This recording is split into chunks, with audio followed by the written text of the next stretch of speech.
So this is your camera, and this is my camera. Those are yours. And this is our camera, right? Oh, that's true. That's true, actually. Yeah. All right. The only problem is I can't make love to this many cameras at one time. Welcome to Tony's Backstage Pass. This is a behind the scenes of the music industry where Tony strips back the curtain and shows you what really goes on. So tune in and tune up. It's gonna be a wild ride.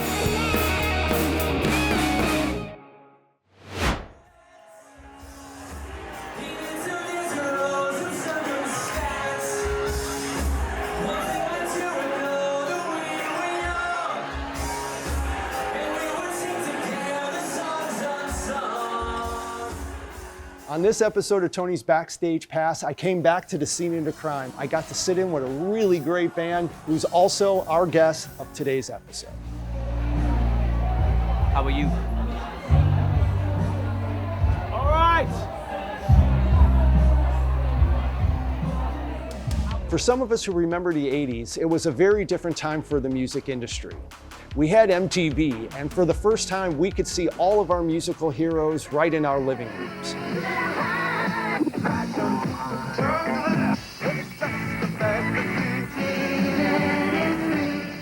Our whole mindset was fight for your right to party, rock and roll all night, party every day, because we wanted nothing but a good time. The music was about having fun and dancing the night away. School's out for summer, but we were hot for teacher. Boy, have things changed. So it's refreshing to be able to see a band that brings back that era.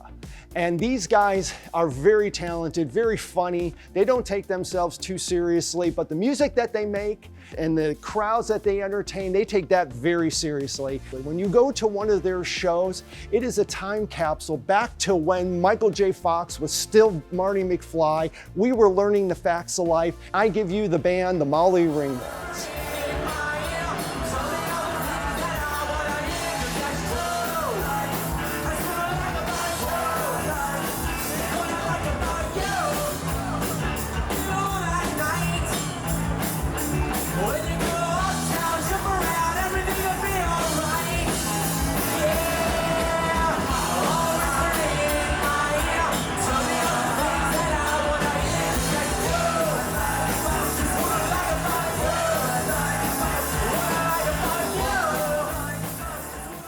How do you want to be introduced? Sir Devin Nooner of the Molly Ringwalds. Platinum Randolph Wild Esquire III from Leeds, England. Most people just call me Randy. Right. Okay. Can you spell Esquire? Yes, I can actually. I can't. Well, thank you guys. Yeah, absolutely. One of the questions I have for you, getting started with this band, how did it come about? How did you find each other? It happened a long, long time ago in a land very, very far away, Sheffield, England, and had an opportunity to come to New Orleans because we had family there. And so we took a left at Greenland and landed in New Orleans, and here we are. We come from a background of the original projects. We had albums in the past, and it just didn't really pan out. So then we started the band, and we were big fans of the 80s. It's kind of in our DNA. So it was an easy transition, like, what do we want to be? What do we want to call ourselves? And we said, you know, nobody was doing this at that time. It was really in the middle of the grunge era. Okay. And we just wanted to be different and play what we really enjoyed. So we got together, and, you know, 25 years later, here we are. Probably a little later than grunge, would you? Yeah, it was in the 97, right? 98. Something like, something like that. Wow. Something like that. Okay. Yeah. Still when it was uncool. It was still Absolutely. uncool to play 80s. It was, you know. Because it was in the 90s. Right. Absolutely. Yeah, And right. the 80s really, it was only 7 years ago at that it was. point, you know, Yeah. so. And you have to understand the stigma that the 80s had in the early 90s, especially around 92, 93, when grunge really did come in. Right. It was pretty polarizing, where all of the 80s bands were seen as, you know, chronically uncool, and that you were, you know, not with the times, and we were chronically also not with the times. We always wanted to be something different, and we still want to be that today. We still want to be different. Right. So, you know, that's kind of where it started. And now everybody's kind of follows you guys. So, you know what I mean? Because like you said, you had nothing. We like to think so. Yeah, I mean, because nowadays, like we had the Iron Maidens, which is the all-female Yeah, tribute absolutely. band. I mean, you guys aren't really a tribute band. I guess you could call yourself a tribute band in a We, way. The thing is, it's just we're just a band. We're a rock band. Yeah, it's We like, call ourselves a rock band. I personally push back against the tribute band thing just because there's a very musical element to our band. It's something that, some songs we do just like the record, some songs are renditions, some songs are we're just music artists. We do write, we play, we do shows, we're entertainers. And so we just sort of push back against the whole tribute band thing because it's more than that. Yeah, I think it is. And we carried that label for a little while, but then we realized how pigeonholed that label is. Okay. Because I see us as sort of trailblazers in this industry as far as like what we've been able to accomplish with a band that traditionally does not play its own music. So are we a cover band? Well, I guess so, sure. But but like I said, what is the definition of a cover band? You play somebody else's music. Well, in that case, Frank Sinatra's a cover band. Right. Yeah. Because you have a lot of artists don't write their own songs. Right. Absolutely. Yeah. Absolutely. So that's a good point. What I wanted to bring up as far as the show part, was it from being in the trenches, just maybe no one really paying attention? To be able to stand out, is that where maybe a lot of your live show maybe kind of came together? Like, listen, we got to make ourselves distinguishable from everybody else. The costumes, you know what I mean? Because when people see you, it's an experience. It's not just seeing some band that plays 80s music. You guys, are a level or two past a lot of those kind of bands. We set a goal from day one to try and be the biggest band in the world. I mean, why can't this band be big like U2, just in a smaller arena, just in a smaller space, So we had the costumes day one. We had, we didn't have the video and stuff. That all came about there. But, it definitely took a while to get our craft, like Randy said. But by no doubts, the first year we weren't kind of, I would say we were ready. Really? I think we were ready by the end of the first So you year. had a concept Absolutely, with this band right out of the game and just Oh stuck yes, with it. yeah. That's The concept was always there, and we wanted to follow the bands. Like we didn't want to be the band X. We wanted to be Kiss. We wanted to be Depeche Mode. We wanted to be. So we started looking to. We knew fundamentally that if we started acting like the bigger bands, that we would start being treated like it. And we said, okay, well, what do the bigger bands have that we don't have? And we basically took those ideas and we figured out a way to DIY them or scale them down and say, okay, it was even a point where we were like we had our own flash pots and we had our own, pyro, and we always burned places down. Like I'll never forget, we went on the morning news show and we brought pyro to the news and we just shot it off in the studio without telling them we were going to do it. That's great. And they thought the whole set was burning down. but also they were like, that was awesome. Can you do it? They said, can you do it again? So we didn't get the shot. Can you do it again? We said, yes, we can do it again. Yeah. And now let me ask you about the band name, the Molly Ringwalds. Have Molly herself ever come out or give you a heads up or said, yeah, I appreciate it? She knows about us. Okay. She's never been to a show. She was doing Broadway in New Orleans years and years ago. We tried to get in touch with her to see if she wanted to come to a show. It didn't happen, but we did hear that her father was on a morning television show in Florida. Actually, I don't remember where it was. I think it was Miami. Something like that. But the reporter asked him, have you heard of the Molly Ringwalds and what does she think? And he was very polite. He said, as long as they don't, diss the name or vulgarity or anything like that to her and her brand, we got no issue with it. So. She's been very cool to us. Like I said, like Devin was saying, we had an issue where she actually became a singer at one point. Right. And I don't think she's doing that anymore, but she was a singer at one point, but she was playing mainly up north, the New England area, which is actually the one area of the country that we don't really touch that often. And we had a few problems where some of the casinos that we were playing, actually, where she was playing, they had a picture of us instead of a picture of her, and vice versa. We had some hate mail come through saying that I bought a ticket to see your show and Molly Ringwald wasn't even there.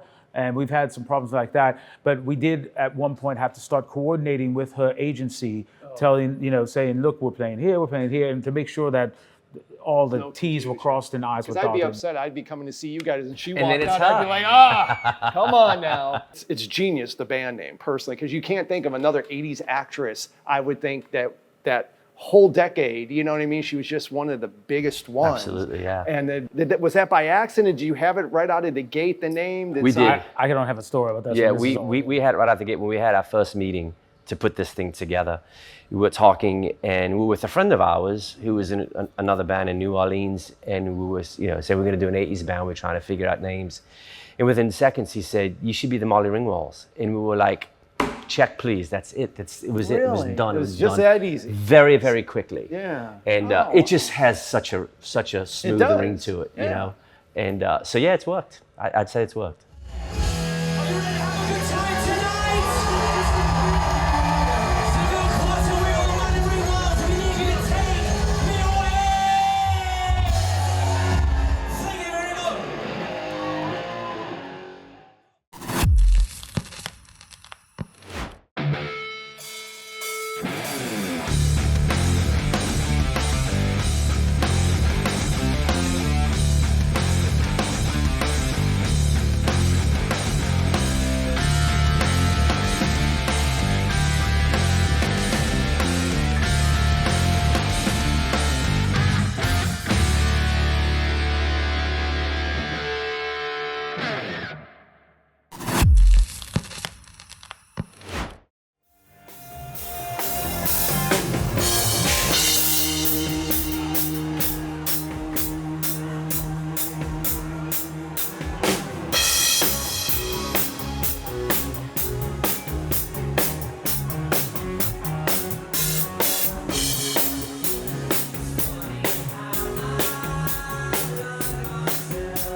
We were willing to travel anywhere, wherever it was, even if we didn't make bank or we were losing money off it. We believed in the brand, in the product, and we knew that for us to get to Houston or to get to Atlanta, you might have to play a couple small gigs in between, Right. or gigs in those areas that aren't the real nicest gigs in the world. Sure. But that's going to lead to us traveling all over the country. Or you which we save are up, now, you have one good local gig and you put money aside and you save up for that show that you know is going to cost money. And so that type of thing, we did that type of thing too for years, where we had, all it took was to find one market that got it, and then once we found that market, we saturated that market. And then it started to grow outward from there, because we didn't break out of New Orleans, which is where we were all living at the time. Okay. So we broke out of Baton Rouge. Yeah, And- Baton Rouge is the first. Right, really. that's the whole, Baton Rouge was the whole savior, because nobody in New Orleans or Lafayette or anywhere around, nobody got it. They either remember these songs from the radio from their childhood, or they thought, a lot of people thought the songs were ours. Oh, Because a lot of people, That's cool. because we weren't playing the typical. right. It's not Jesse's Girl every night. We would be Yeah. playing It's My Life by Talk Talk. and Right. They never heard that. They never heard all that. So they missed out on that decade, and all of those, the Pet Shop Boys, Depeche Mode, Duran Duran, all those bands. Sure. Even and it got back then. It was, our catalog was deep. We would do stuff by Icicle Works and by Susie and the Banshees and stuff, and nobody had heard any of that stuff, and they thought it was our music.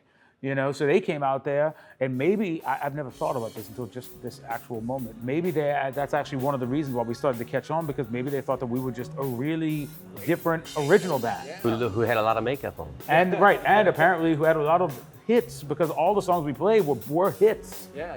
But they just weren't hits in that decade. And that's when we were talking and you were sending me your set list. I mean, my wife and I, we wwere both looking at it, we're like, that's a great song. That's a great song. That's a great song. That's a great song. Oh, wow, they do this. I wonder how they do that, Right. Because again, you like you were saying, some of them are deep cuts. I know them, but I was like, eh? And believe me, there's a lot of songs that we tried so hard to make work, and they just Some don't. just don't. If you Yeah. leave, you know, That one- that's a huge song. Another on one, the 80s. we used to do the Reflex by Duran Duran. Yeah. Does not work. Right. We tried so hard. I'm sure it works great for Duran Duran. Duran Duran, It doesn't yeah, work yeah. for us. Well, but that brings up a very good point that you guys are aware of that. A lot of bands, and I've been in quite a few of them, when you're on stage, you're just playing, they don't pay any attention to the audience Right. whatsoever. And a lot of times I've been in bands where I'm like, guys, that song doesn't work. What are you talking about? We love it. Yeah, I know we love it. The audience is Exactly. bored out of Gotta their find a happy. minds. Now I'll give you the other side of the phenomenon. There, we've done there are songs that really didn't work, and we just obstinately continued to play them, and now they work, and I don't know why. Oh. A perfect example is "The Safety Dance" by Men Without Hats. That's a song that was on, we call it the turd list. Like, it was because it goes over like a turd. You know, like, so it was on the turd list forever. And we just obstinately said, we're going to do it. And we started playing it. We just started playing it. And all of a sudden, people started requesting it. And that's, what's another one? Let's Dance by David Bowie Let's didn't Dance- work when we first did that's it. another Relax by Frankie Goes to Hollywood. And it's something like Let's Dance. I think we Smiths we is sped up the another one. tempo a little bit. I don't remember. Made that. a little bit more dancey. Okay. Possible. And it just it worked, you know. So It's funny how that happens. There's you never know what's going to cause it to all of a sudden turn the corner. Yeah. You know? So let me ask you this then, and that's really good advice just for bands out there today. You know, just that advice alone, paying attention, having a good brand, you know, paying attention to your audience, seeing what works and what doesn't work. Like you said, sometimes you try, and then one day you just gotta. What I like about you guys is, you know, it's defined. I know who you guys are as a brand, because all the other bands that we idolize that are out there, they're, you know, I hate putting labels, but sometimes when you're out trying to get gigs and you're out, you know, playing clubs and trying to sell your brand, you got to have the answers to those things. Of course. I would say that the Molly Ringwalds was probably before a couple of things. I would say that before Liam and I joined, was way more, I would say, new wave. It was new romantic new wave. yeah, we were definitely more of the new wave British MTV stuff. And then once me and Liam came in, we came from a very different background. We came from more of a rock background, and Lord Phillip too. I mean, like, but we came from that. And as soon as you put that rhythm section together, that's sort of, I think, what formulated the sound, that solidified the sound. Okay. Because it did work. The band did work when it was a new wave, more new wave sort of arrangement players, and as far as the players were concerned. But I do feel like it was a different band. okay. That's me personally. I don't know if you feel the same way, but I feel like it was a different band musically. With the original members, none of us can sing Axl Rose. You know, and none of us can sing Judas Priest, and that's when we had to make changes. We made changes to fill that void. That's where like Dickie comes in, and Randy comes in as well, singing some of that stuff. So all you guys and sing, so. and it absolutely was a different band. We loved to just stay like in the new romantic. Let's just do like 8 Depeche Mode songs. Oh, You know yeah. what I mean? That'd be great. I would love Follow that. Within Excess, and we're Yeah. perfect. Let's go Yeah, home. We that'd don't be need Bon great. Jovi, but you do need those bands. I know. And especially being an 80s band, that's a big part of the 80s. Absolutely. You know? And I noticed that in your set list, like, it was very diverse, actually, much more diverse than I thought, because personally, like I was telling my wife, like, I would have done all Cure, you know, that's my background. You know, I grew up kind of Right. more, you know, Susie and the Banshees and the Cure and all that. I don't know if it would go over, you know, you got to add the other things in there, you know, the Billy Idols and some of Absolutely. the other stuff, because people do want to hear that as well. Absolutely, and if you know if you're playing to large audiences like we are Yeah. blessed to be doing that, you have to have a variety. You know, you can't get out the building without playing something by at least Journey or Def Leppard, or you know, we try not to do that all the time because it's very predictable. But sometimes you have to, and it's funny. Some of our audience, like me and him, don't know the words, but some of the audience don't know the titles to the songs. So we get a big kick out of that. You know, play Josie's, the outfield. Hey, Josie's in the outfielders. So we kind of get a kick out of that. You know, play Small Town Girl. That's Yeah, what it was. Small Town play Girl. Small Town Girl, please. All right, we got it. Yeah. So every band that we play, well, I'll say every band. almost every band that we play, that we play some cover for. Basically, there is some background of some member in the band being affected by that band. Meaning, so there's a Connection? there's a connection and a legitimacy to the music where it's not disingenuous. It feels like it's, I remember loving those songs, some of the songs when I was a kid, and that like, oh, I can't wait to play this because I knew it as a child. Yeah. And it's, so there's, and I think that's one problem with a lot of bands is the fact that, it's a paint by numbers thing where they say, oh, this band plays this and this works and this works and this works and this works, but they don't have any connection to those songs. So it's almost like when they're playing them, it's not believable, That's a good point. And it happens with a lot of young bands too, and it's not their fault. It's like when he loves the Beatles. He grew up with the Beatles. I'm a little bit younger. I did not grow up with the Beatles, and I love the Beatles. But when I play the Beatles, it feels a little disingenuous because I didn't sit there as a kid and learn them the way that I learned Motley Kiss Crue or songs something, Motley yeah. Crue or Rush or anything like that. So that's the reason why.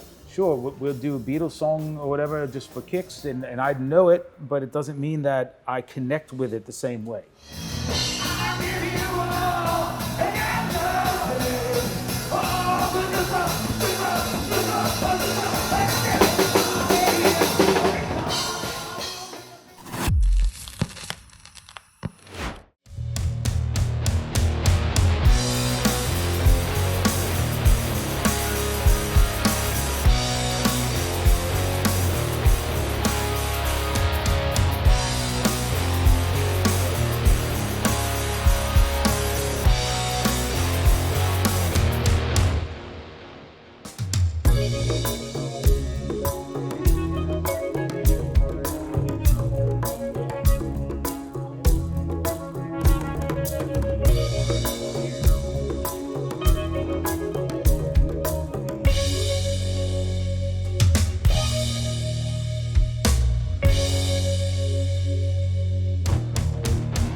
I wasn't kidding earlier when I said I don't know the rest of the words. I don't know them.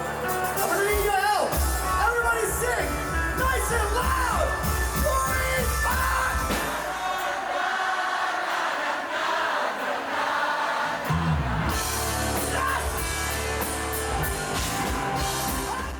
5. So what's your character name when you're in character? Lord Philip Wang. Oh, it is? Yeah. Okay. I wasn't sure. I even got it on my library card and everything. Yeah. That's awesome.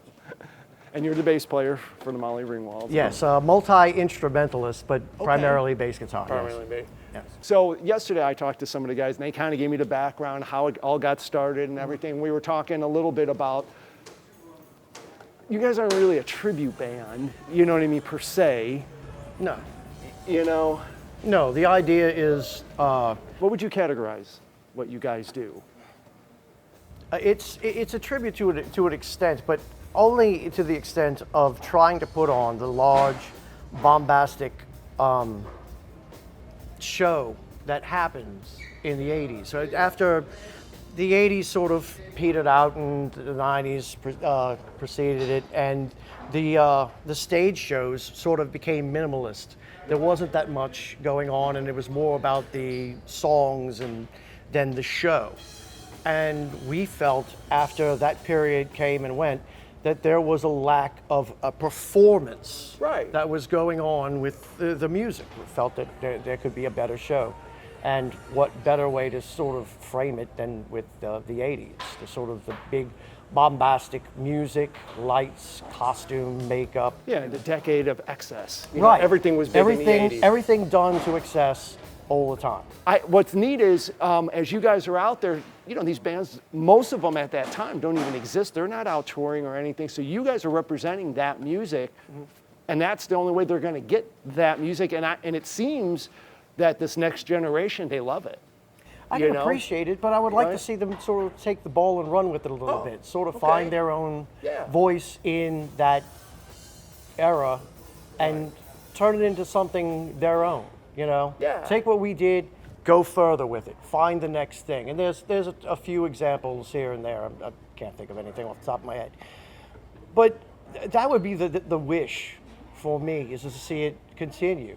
Not necessarily with the 80s, Right, but, right. but put your own stamp on it. Find your own way. Find a way to make the performance, because as musicians, really, this is how we make our way in the world now. It isn't the record anymore. It isn't the sales at the station or anything. It's this. It's all this. Yeah. And if we can influence enough people to get out and present their own music or anyone's music in sort of that great performance fashion, that'll be wonderful. Well, and that's what the audience wants. Then when they come to a show, they don't want to be bored. And I always tell this with a lot of bands, they got their heads down there, just kind of like, that's not entertaining. Well, I had said I get this, bored by that. I had said this in the 80s, and I think it's more out. I could sit at home and listen to the recordings. Yeah. I don't have to go to your show. I mean, that's just, for a broke kid, just, why am I putting more money out to watch the guy stand there and play the music that I have the recording for? Just like the recording. Yeah. I'll say this, just as an aside. One of my favorite bands from the 80s, and they're still performing today, is Living Colour. And it's not simply because of the music that they recorded, but I have never been to a Living Colour show where they played any of the music either exactly like the record or exactly like the last time I saw them. There's always something different. It's always fresh. It's always new. There's always an energy. And it's always, every time I go to one of their shows, it's just this new exciting They're thing. phenomenal musicians. absolutely. And so that's another thing. I mean, you want to go and you want to see talent. Right. You know what I mean? You want to go see somebody passionate about what they do. They're in the moment. Yeah. They're a part of what's going on right now. And it's worth the money to go and see them, because you have that one moment with them where they are putting forth this thing that's going on. And it's good that, with social media and watch a video to kind of get that spark to go and see the show. Just don't sit at home with your phone. Go to the show. Because it's just like watching scenery, taking pictures of mountains. It's one thing to see it in a picture or in a video. It's an entirely different thing to be standing in front of the mountain and looking at it and going, wow, that's big. Yeah, and that's what you want, and that's what you guys deliver Same thing. night after night. You see the videos, and then you show up to one of the shows, and you're like, oh, wow, that's big. Yeah, and you guys are very passionate about the music. We were talking yesterday, because for me personally, I was kind of like, it's a lot of work and a lot of dedication to the music and to that style and everything.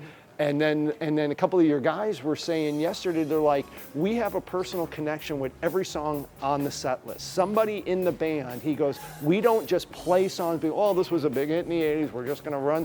He goes, none of us feel that way. When we play a song, somebody has a connection to it. It sort of goes two ways with me. Either I have a great connection with the music, and so I have fun playing it like that, or I don't care about the song one way or the other, but there's something parallel that runs with the song that I enjoy, that style of music. And so what I'll do is I'll pull that style into, was it Gloria by Laura Branigan, I believe. Yeah. I don't care for the song. Everyone loves it. I don't care for the song, right? But I like I'm Every Woman, the Shaka Khan. Yeah. Or was it, was it Shaka Khan? It was either Shaka Khan. I know Whitney Houston did it. But it's sort of that downbeat disco. It's like, oh, I could do that here. I could do all of that here. That's sort of the dance clubs, and bring that into this song. Yeah. And so that's what I did. And as a bass player, that's your job. What people don't know about bass players, you're that beat, you're that groove. Yeah. What you're dancing to is you and the drummer. Right. You guys hold the whole thing together. You know what I mean? And fortunately, no one's standing out in the audience and going, oh, well, that's not right. It sounds good. It sounds good. Yeah, and that's as long as they keep moving, keeps the energy. Right. And I run into that as a musician myself. Sometimes I may be like, all right, here we go playing this song. Right. But I know the audience loves it. We get a great response. That's part of my job. And you feed off of them as Yeah, opposed you know, to. where I'm like, all right, I'm going to deliver this because I know they all love it. Right. I may be like, I don't need to play these 4 chords ever again in my life, personally, but, you know. Yeah, Don't Stop Believing has about 4 chords. Yeah, yeah, right. But when you get that response night after night and they're Yeah. so into it, you get over kind of maybe your ego or whatever, or yeah. yourself, and then you're just like, all right, this is for you. I got to do this for you. Yes, You know when what I everyone mean? else is into what Yeah. you're doing, it's so much easier to play everything. Well, and that's the other thing. Now that we're so many years past the 80s now, looking back, at that era, it is really hard to define. There was so much there. You know what I mean? Like for me personally, I remember as a kid when Van Halen's 1984 came out, right? About that, yeah. And that was like the best thing ever. At Like a that bomb time. dropped. Yeah. At that one moment, a bomb dropped. We actually looked back at the albums that were, Dickie and I were talking about this on a ride home. We looked back at all the albums that were released just in 1984, and it's like the doorstep of 1984, boom, 1984 Van Halen. But don't bother putting your wallet away because there were about several other albums in subsequent months that came out that Right. had the same effect. Right. Right. So. And then as it goes on, Yeah, you know what I yeah. mean? So just that whole decade alone, you look at so many of these videos. Think of this.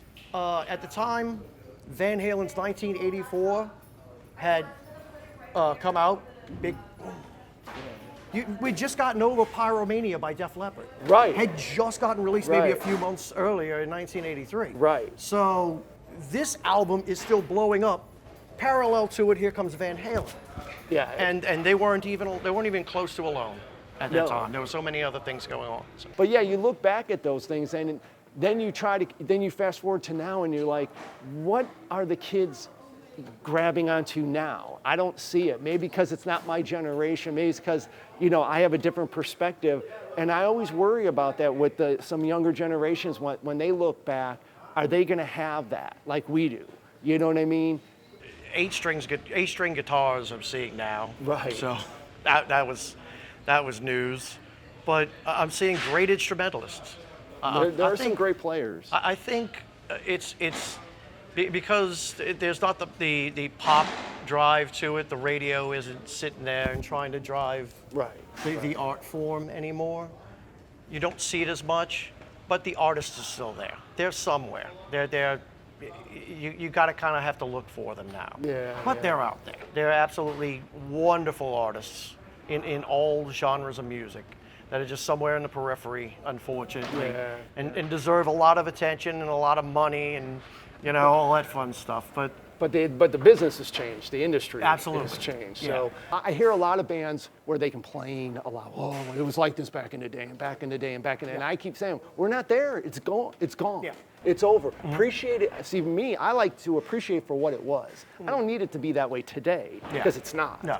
And me trying to live in the past to recreate that. And I keep telling these guys, you're never going to have a career if you start thinking that way. You have to use the tools. There's What's a lot here of now? amazing things going on today, but you got to embrace them, and that's why I try to. Well, what advice would you have for bands out there now that are trying to break into their market? What advice would you give a young band if you see like, man, I like them, they're on their way? What would be your 2 cents you would add to it? I would say be true to who you are.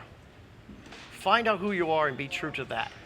Don't knuckle under to try to adjust yourself to whatever this is going on, that's going on. Don't follow trends. Don't follow them. There's never been a better time to set one. Never been a better time. There's so few in music. Yeah. There's never been a better time to be a pioneer. Yeah, that's cool. That's cool. And what's the future for you guys? What do you guys got going on? What we're going to do tonight, and then I'm going to have a few drinks, and I'm probably going to go to McAllister's. Oh, no, McGuire's. McAllister's. Yeah. So the immediate future is blurry.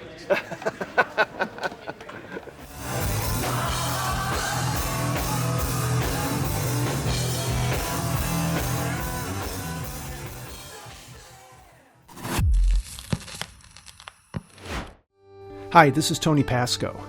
Earlier this year, I traveled to Ethiopia and taught 2 music classes with an organization called Next Level Worship.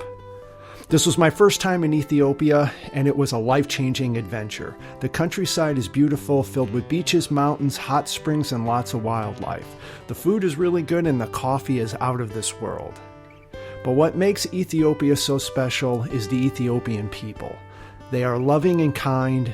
They express their joy through song, dance, and their energy is infectious. If you are looking to go on mission, then please check out my friends at Next Level Worship. Thank you. This week, we're going out into villages telling children about Jesus. It's an awesome time, and the donors, the ones who prayed for us, we thank God for you. We couldn't do this without you. So our team and our students here at our mega intensive school have something to say to you right now.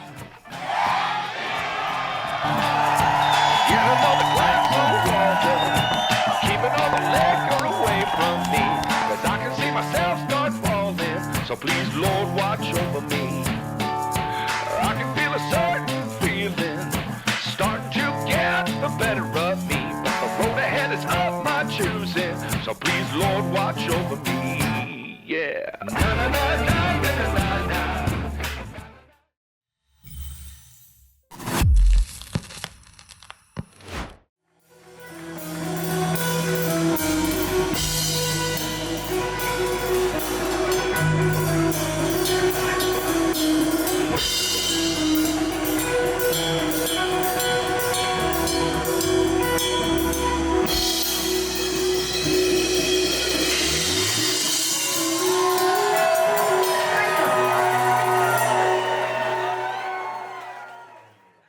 I am Sir Liam Thunders, the drummer of the band. And I didn't go through 8 years of night school to be called Mr. Thunders either. You just got to keep that in mind when you talk to me.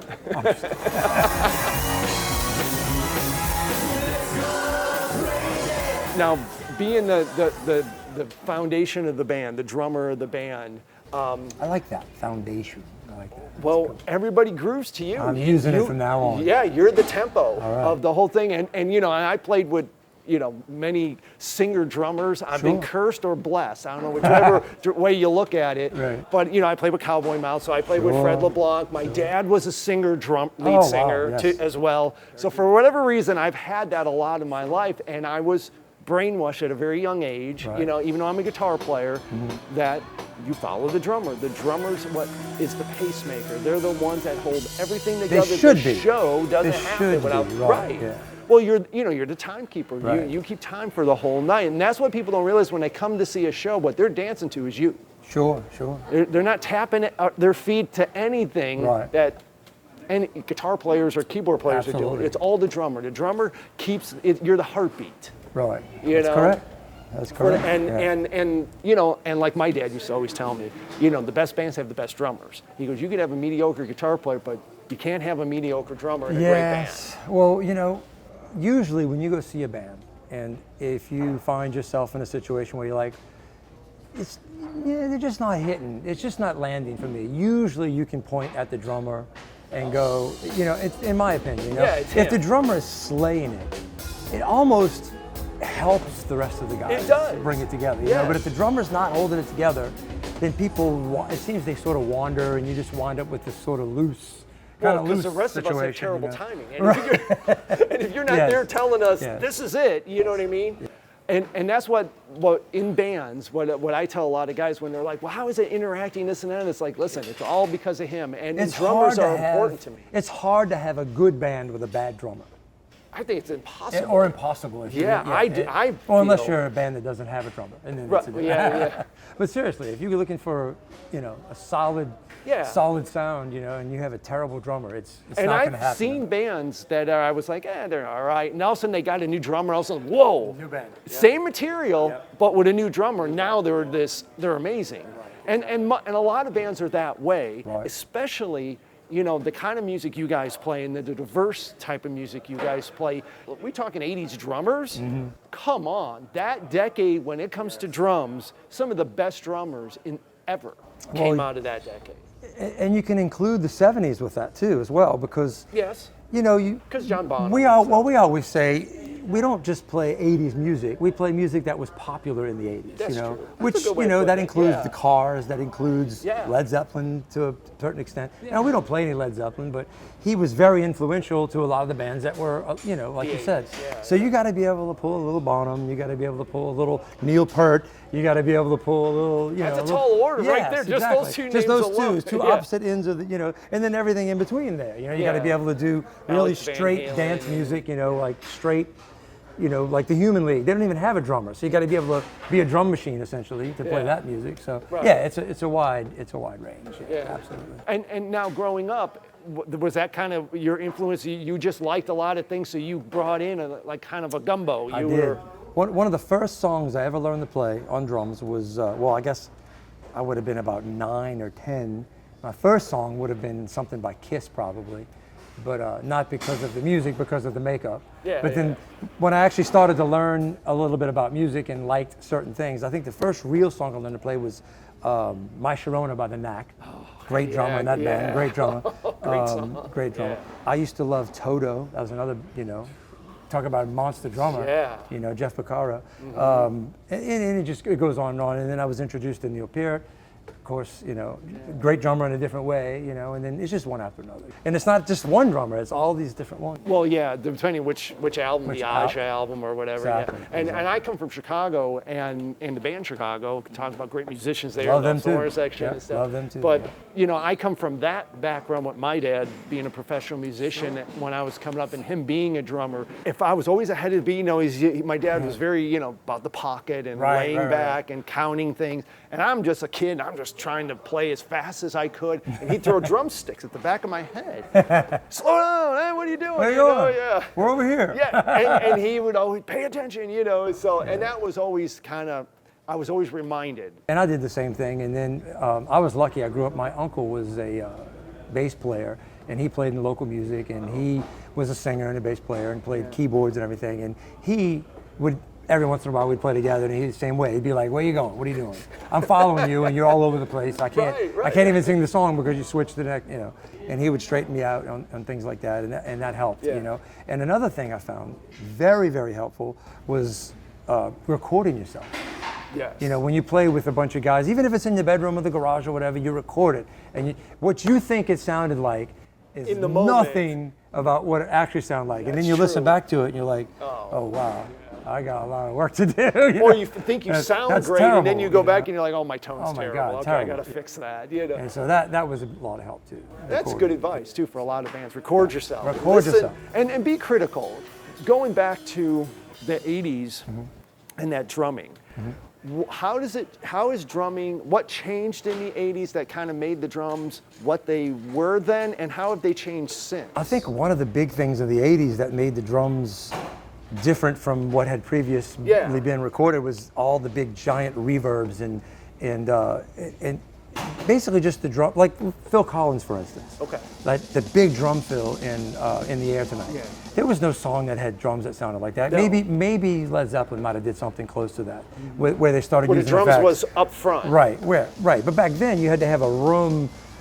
You know, you couldn't just record it and you couldn't play it back live that way. Yeah. Whereas now, all of a sudden, we have digital reverb and we have gated reverb and we have all these new things that in the 80s were available to us to live. So we could get these big giant drum sounds and do a lot of these things like, you know, like the Loverboy record, huge, and we hit the snare, it'd be like, bah, you know. Yeah. You couldn't do that before that, you know. So that was a lot of fun, you know. And, and of before course, you the just had electronic drums and right, all and these things combining at one time, MIDI, so you could do different, you know. So as a drummer, it broadened what your flavor, what you could do or get away with. So it wasn't just about your technique. Now, even if you didn't have good technique, you could cheat a little bit with some of these sound effects and the digital drums and things like that. Now, and now you're from New Orleans, or you live in New Orleans, right? Yeah. A big drum town, you know, second line, all that. What influence did that have on you growing up? New Orleans is a strange place to grow up as a musician because there's a whole genre of music that we are exposed to at a very young age. Right. And it's just part of our culture that other people don't even know about.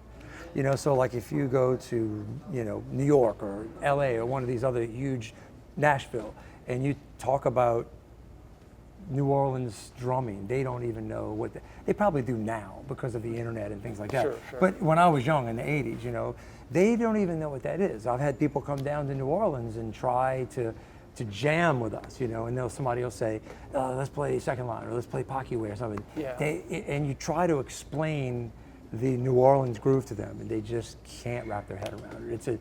It's like a bluesy sort of lazy, Funky, yeah. marching thing. Yeah. That you have to hear it and you have to grow up with it to know where you can put your accents and where you can't put them. You know, to get the feel. Yeah, I don't know if it's a teachable thing. You have to experience. You have to experience. It's a you feeling have to thing. hear it, and you have to be around it enough.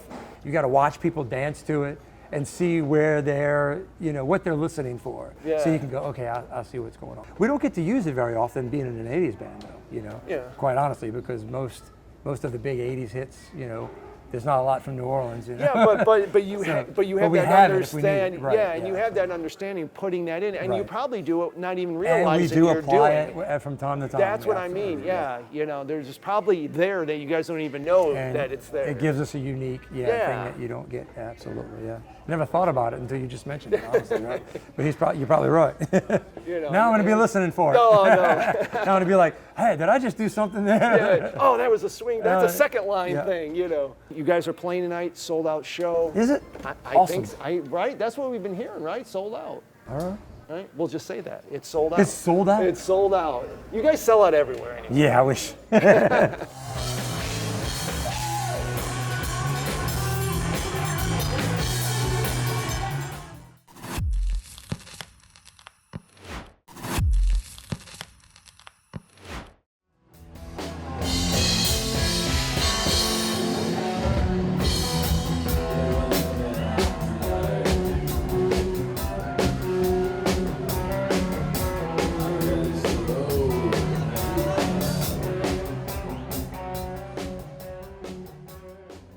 So give us your name and what you do in the band. I am Dickie English. I'm the keyboard player, sometimes vocalist. That's about it. Yes, I'm the only one without a title, too. Really? Oh, there's Lord and Sirs. Yes.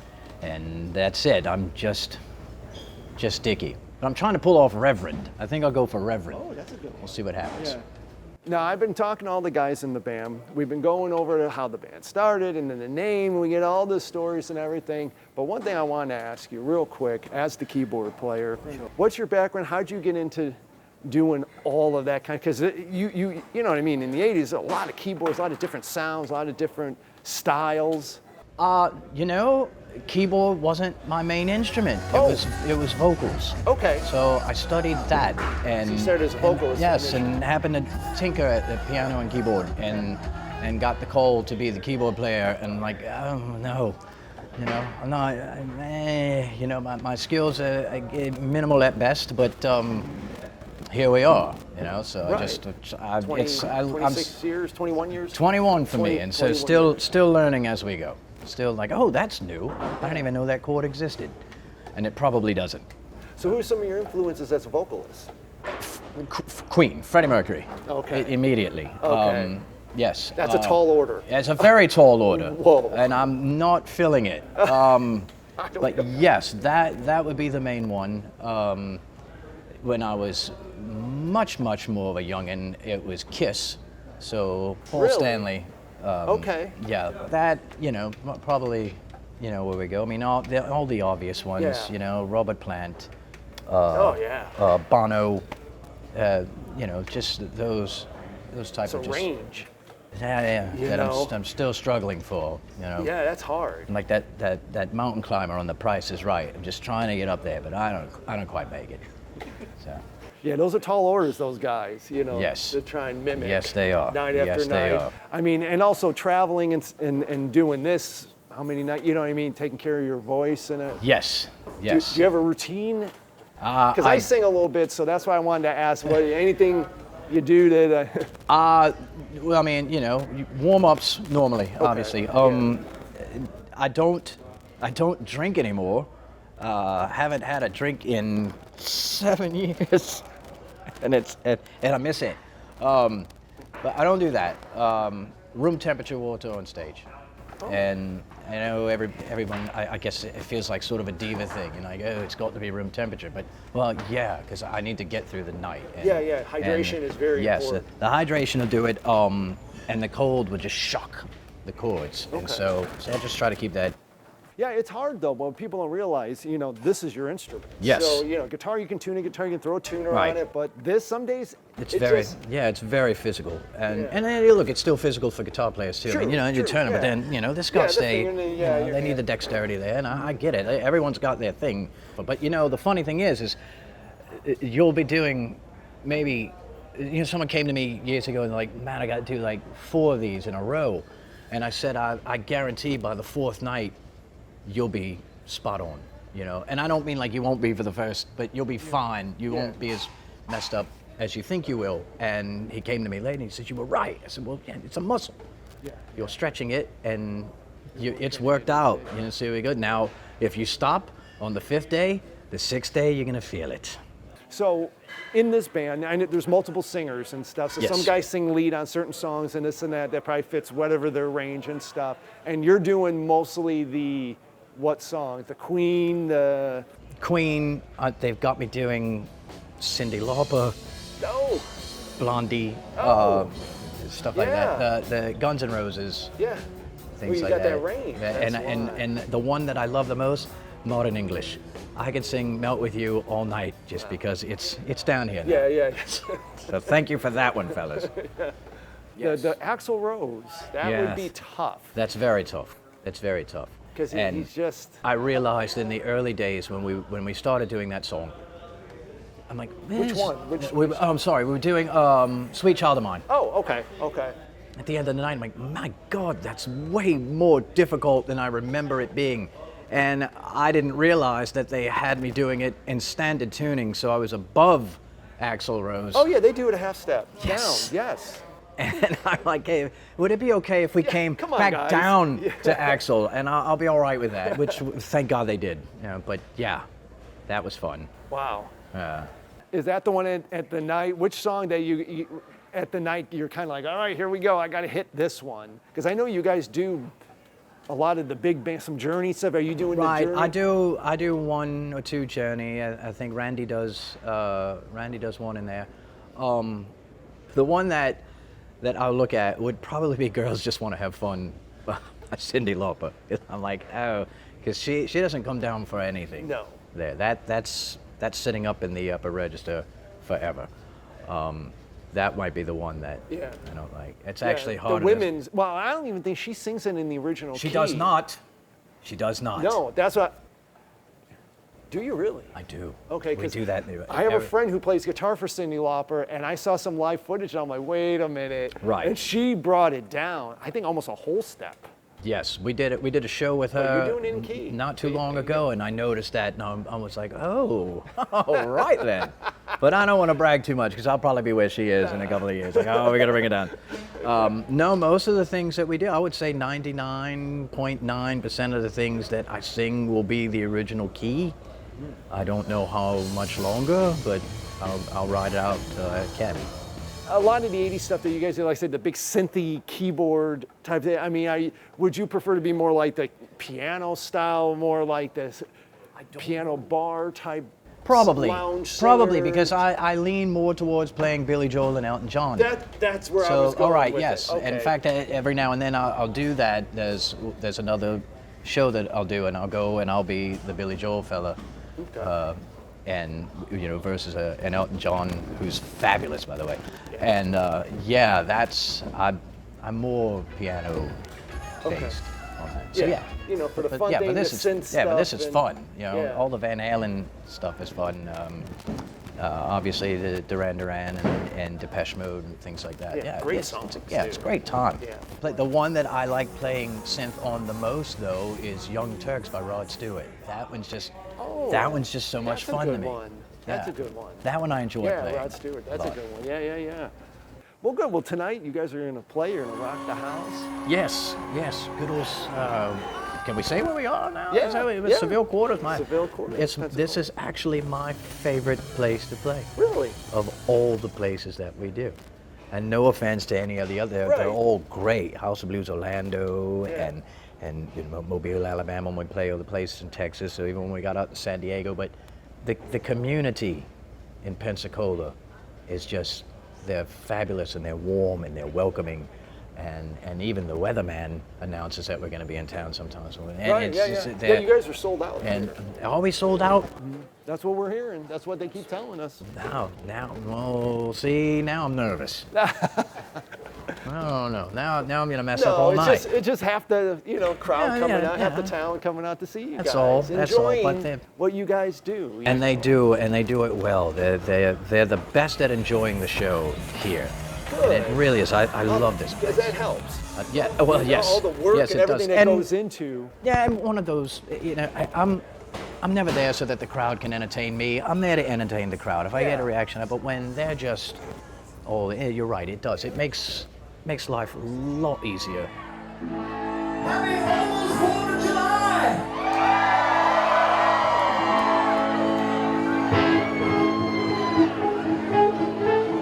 Platinum Randy Wilder.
All right, so let's go over some 80s trivia. All right. Okay?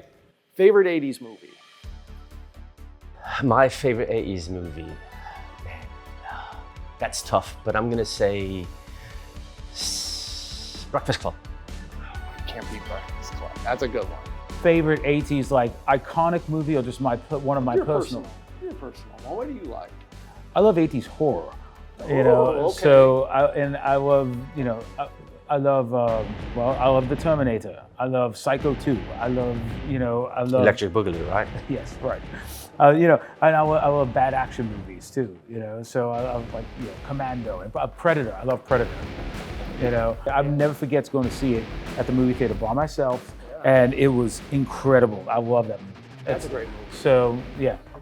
And it came out like around the same time as I think it was like Die Hard or something. Yeah, Rocky 2 and Apollo Creed was like in both of them, and I was just like, it's it's a different. You want to talk about the Carl trivia. Weathers, but Carl Weathers was that was Rocky 2. That was Rocky 2 is early 80s. That's like 82, 83. Yeah. So it was 80. So which Rocky was it then? It would be. It must have been 3. It was probably around 3. No, it had to be 4. 4 was in the later 80s. That's the one. The cold. 4 by that time. The cold one. It was Probably around the the first time. one was 78 or whatever. Yeah. 76. 76, yeah. 76, because it won the Academy Award, and the next year was Star Wars. And so I know a lot about movie trivia. But probably Action Jackson was also another movie that came out for Carl Weathers. Did you see that? I did. I did not. I did. That's a good one too. I like that. He's never seen Superman. I have not. No, I haven't. The first one, the Christopher Reeve. No, I didn't. Great. That's the best one, actually. I know. That's actually a very good one. I know. What are you gonna do? Favorite 80s movie, favorite quote, band, song, movie, go. Movie, Better Off Dead. Oh, Better Off Dead. that's a good one. I love that movie. To this day, it's still funny. I mean, I could go with Ferris Bueller's a little bit, but Better Off Dead, that's my just because favorite, it just seems like just such a great comedy of errors. Yeah, Wonderful. that's a good one. Yeah. I'm asking all the guys, so give me your favorite 80s film, 80s song.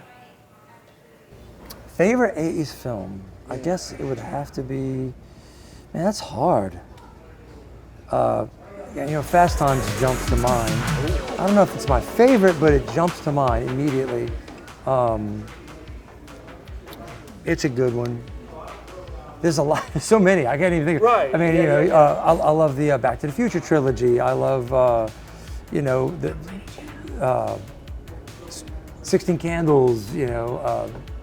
Breakfast Club. Right, All all the those are John all Hughes. all the Hughes. Uncle Buck is one of my favorites. That's When another that comes good on, I one, can't turn it off. Planes, Trains, and Automobiles is another one. So yeah, it's hard for me to say, but I would say probably Fast Times is probably going to be the first one that'll come to mind. That's a good one. Yeah. And I think that one actually came out in '79. Did it? Was it right? Did Fast Times come out in '79? No, it was '80s. It was '80s. Okay. What about Young Lady Chatelaine? That's your favorite. So Devin's breaking me balls over here. So give me your favorite 80s movie. Favorite 80s movie? Yeah. Oof. Wow, how much time do we have? I know it's hard to choose one. It is. I mean, look, the obvious answer for me would be Flash Gordon, but it's a ridiculous, but the music's great. Queen. But, Yeah, you're right. talking Queen. But, That's a great movie, though. There's a lot. Yeah. There's a lot. Maybe I'll go with that just for being 80s, or maybe Arthur. Another good Dudley Moore. Yes, love that. It's one of my favorite comedies. That's a great one. I Yeah, don't know, nobody said that one yet. There's Arthur, that's a good there's one. plenty. Yeah. There's plenty. I gotta get me tippy toes. Life moves Look pretty now. fast. Thank you, You don't stop and look around. Thank you very much. You just Everyone. might We miss love Molly it. Ringwalds. Glad to be back here, as we said before. We have a special guest tonight who hails from Chicago, but has been living in Pensacola for quite a while now. He has a YouTube show. It's called Backstage Pass, and he's gonna come play some for us. Hey, he's Pensacola's own now, everybody. Make some noise for Tony Pascal there. Come on.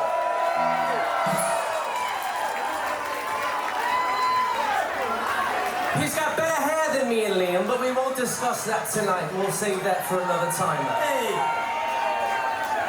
Alright, so ladies and gentlemen, Tony, you start this, alright? Hey, let's get crazy on this one, alright?